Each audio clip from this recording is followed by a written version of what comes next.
स्वागत है। फ्रेंड्स, आज हम क्या करेंगे, रिफ्लेक्शन ऑफ लाइट। ये 8th स्टैंडर्ड के लिए, 9th स्टैंडर्ड के लिए, 11, 12 सभी स्टैंडर्ड के बच्चों के लिए कुछ बेसिक कंसेप्ट से हम स्टार्ट करेंगे। मतलब जो भी ये टॉपिक को ऑब्जर्व करेगा, गौर से इसे सुनेगा, उसकी हर एक कंसेप्ट क्या हो जाएगी, क्लियर हो जाएगी। लेकिन रिफ्लेक्शन ऑफ लाइट ये वाला जो पार्ट है ऑप्टिक्स से रिलेटेड है। हम हर जगह पे बाहर घूमते वक्त देखते हैं ऑप्टिकल्स, मतलब किसी दुकान पे ऑप्टिकल्स बोल के लिखा होता है और अंदर उसमें चश्मे बनाने वाले अलग अलग सिस्टम्स रहते हैं। मतलब जो ट्रांसपेरेंट सरफेसेस है वो किससे रिलेटेड है, ऑप्टिक्स से रिलेटेड है।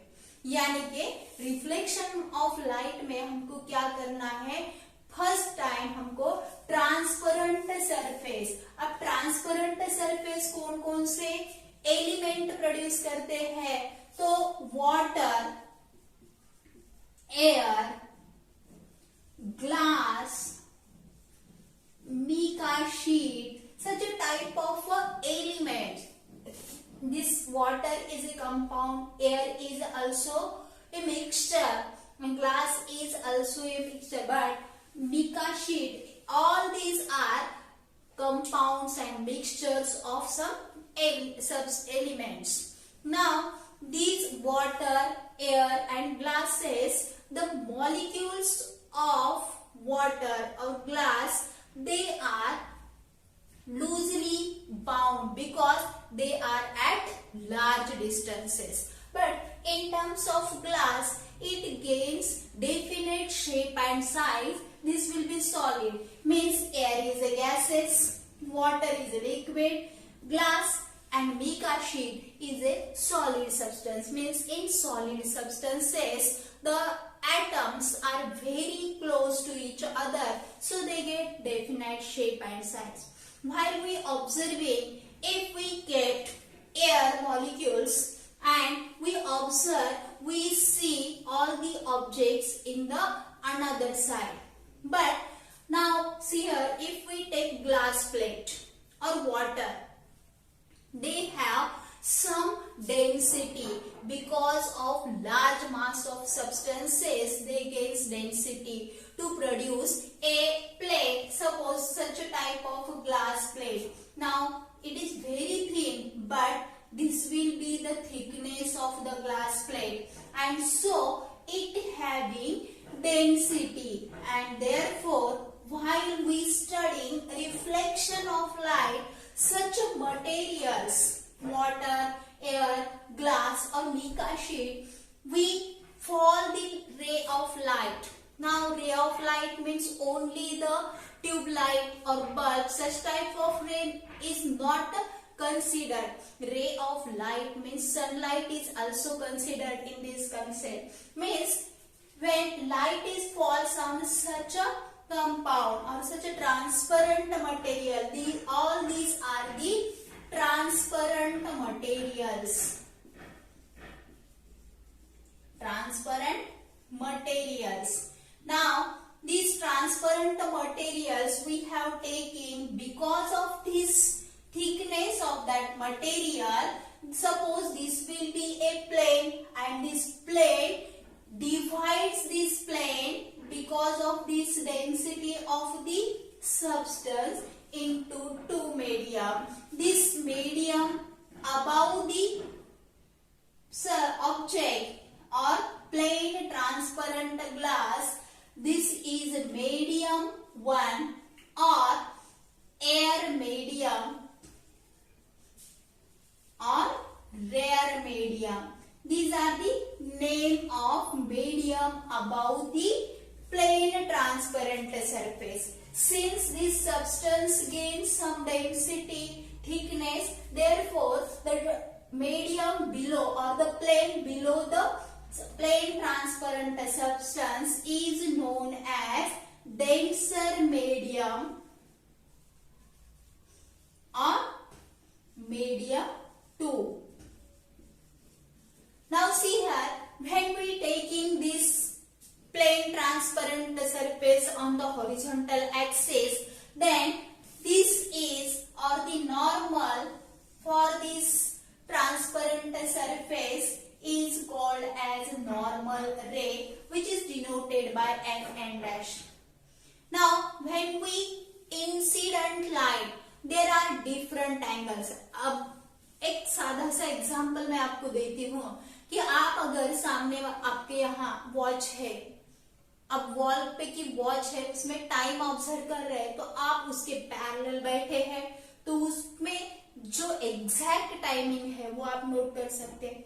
या इस साइड में बैठे हैं तो उनका जो आवर काटा रहता है वो थोड़ा सा आगे दिखता है, इस साइड में बैठे हो उसको थोड़ा सा पीछे दिखता है। मतलब 1-2 मिनट से या सेकंड से आप क्या कर सकते हैं, वैल्यू अलग। मतलब क्या हो गया, इनका एंगल चेंज हो गया, इनका एंगल चेंज हो गया देखने का, और जो देखने का एंगल रहता है मतलब जिस पाथ से लाइट इस प्लेन ट्रांसपेरेंट सरफेस के ऊपर इंसिडेंट होती है, इसको हम बोलते हैं इंसिडेंट रे। तो इंसिडेंट रे की डेफिनेशन हम क्या कर सकते हैं, the path through which light is incidence on a plain transparent surface is called as incident ray. Okay, write down this definition. Incident ray, the path through which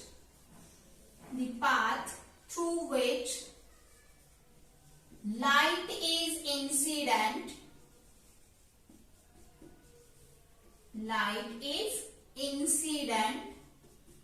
on plain transparent surface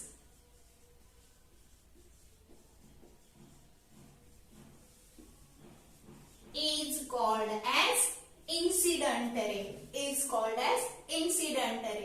अब यहां से light अगर इस plane transparent surface के ऊपर incident होती है, because of this plane transparent surface, आप अगर क्या करें, सीधे सीधे चलते जा रहे, आपके सामने अगर वॉल आ गई तो आप क्या हो जाएगा, आपको डिस्टरबेंस आ गया। तो डिस्टरबेंस आने के बाद भी आप वॉल को भेद के आगे तो नहीं जा सकते, फिर अपन क्या करते हैं, डायरेक्शन चेंज करते हैं। उसी तरह यहाँ पे लाइट के रे इस प्लेन ट्रांसपेरेंट सरफेस के ऊपर आने के बाद क्या होता है, this material absorbs some part of the light and this is absorption.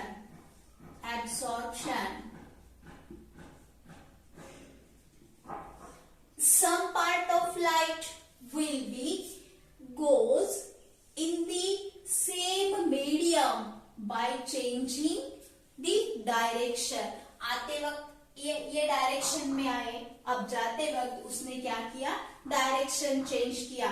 Same medium में लाइट के रे डायरेक्शन चेंज करके चले जाते हैं, उसको आप बोलेंगे रिफ्लेक्शन, रिफ्लेक्टेड रे। उस रे को आप क्या बोलेंगे, रिफ्लेक्टेड रे बोलेंगे। अब रिफ्लेक्टेड रे में डायरेक्शन उसका चेंज है, मतलब रिफ्लेक्शन का, अगर आप आईने के सामने खड़े हैं तो आपको अपनी तस्वीर या अपनी इमेज उसमें दिखती है, लेकिन दिखते वक्त उसमें आपने अगर एक ऑब्जर्वेशन किया, कोई भी स्पॉट मार्क्स आपके चेहरे पे है, सपोज वो अगर दाईं तरफ है तो आपको दिखने में, इमेज में वो बाईं तरफ दिखता है, ठीक उल्टा दिखता है, मतलब डायरेक्शन चेंज होता है। मार्क्स तो दिखता है लेकिन क्या है, बाईं तरफ है तो दाईं तरफ दिखता है, दाईं तरफ है तो बाईं तरफ दिखता है, मतलब डायरेक्शन एग्जैक्टली अपोजिट आपको इमेज फॉर्मेशन में दिखता है। तो रिफ्लेक्शन, अब यहाँ पे कुछ पार्ट एब्सॉर्ब हो गया और कुछ पार्ट रिफ्लेक्ट हो गया, फिर भी इस ग्लास के बाहर, because it is a plane transparent होने की वजह से क्या हो जाएगा, जो भी पार्ट इस मटेरियल ने एब्सॉर्ब किया थोड़ा थोड़ा थोड़ा करके, वो दूसरे मॉलिक्यूल को देके फिर यहाँ पे वो क्या करेगा, एक्सर्ट करेगा, and because of disturbance we have changing the direction. So यहाँ पे ये दूसरे मीडियम में डायरेक्शन चेंज करते करते रहे वाले लाइट के रेस क्या हो जाएंगे, बाहर निकल आएंगे। इसको आप बोलेंगे रिफ्रैक्टेड रे। क्या बोलेंगे, रिफ्रैक्टेड रे।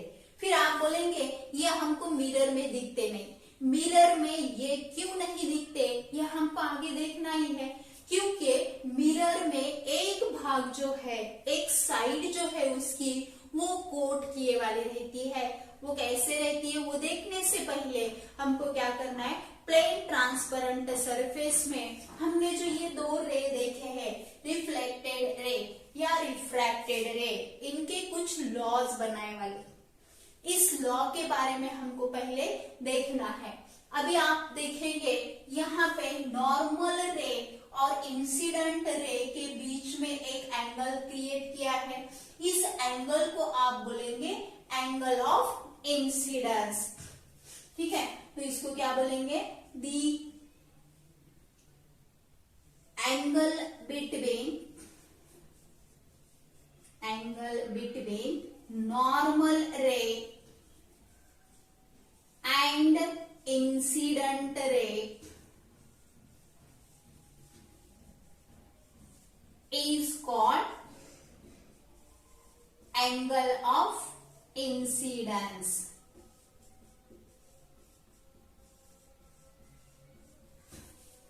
और angle of incidence small I से डिनोट करेंगे। उसी तरह यहाँ पे नॉर्मल रे के और रिफ्लेक्टेड रे के बीच में एक एंगल क्रिएट हुआ है, वो रहेगा एंगल ऑफ रिफ्रैक्शन। तो एंगल ऑफ रिफ्रैक्शन की डेफिनेशन क्या हो जाएगी, the angle between normal ray, the angle between normal ray and incident ray, sorry normal ray and reflected ray is called as angle of reflection, angle of reflection। Now it is denoted by small r, means this incident angle when incident on a plane transparent surface, some part of light which comes out in the same medium by changing the direction, that is called as a reflection। जब light के रे plane transparent surface के ऊपर bounce होके उसी medium में वापस से चले जाते हैं, उसको कहते हैं रिफ्लेक्शन। अब इसके बाद हमको देखना है लॉज ऑफ रिफ्लेक्शन। अब लॉज ऑफ रिफ्लेक्शन देखते वक्त हमको ये सेकेंड मीडियम कंसिडर नहीं करना है। इस प्लेन ट्रांसपेरेंट सरफेस के ऊपर इंसिडेंट रे, नॉर्मल रे और रिफ्लेक्टेड रे, ये तीन रेज के बारे में हमको लॉज देखने हैं। Now here this all board और all sides of the figure denoted here is called edge plane. Now this plane divides the plane transparent surface in two medium, and now we have considering only one medium. In this medium, air medium or rare medium, incident ray, normal ray and reflected ray are present। So laws of reflection का first point है incident ray, normal ray and reflected ray are in same medium। Now second वाला point है normal ray, ये बीच में है। अगर आपने incident ray इधर से किया तो इसका रिफ्लेक्टेड ये साइड में आएगा, अगर रिफ्लेक्टेड रे ये साइड से लिए तो इसका इंसिडेंट ये साइड से लिए तो इसका रिफ्लेक्शन किधर आएगा, इस साइड को। मतलब नॉर्मल रे के अपोजिट साइड में इंसिडेंट और रिफ्लेक्टेड रे आएंगे. So the incident ray and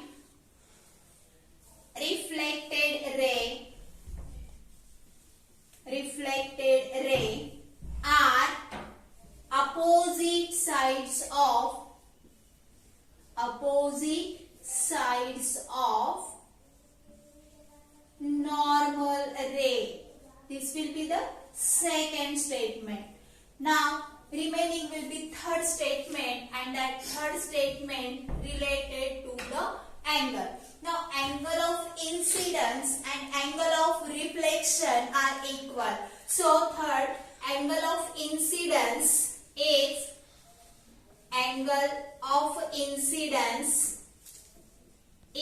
equal to angle of reflection. मतलब I और R दोनों सेम है. अब ये तीन स्टेटमेंट हमने देखे रिफ्लेक्शन के बारे में.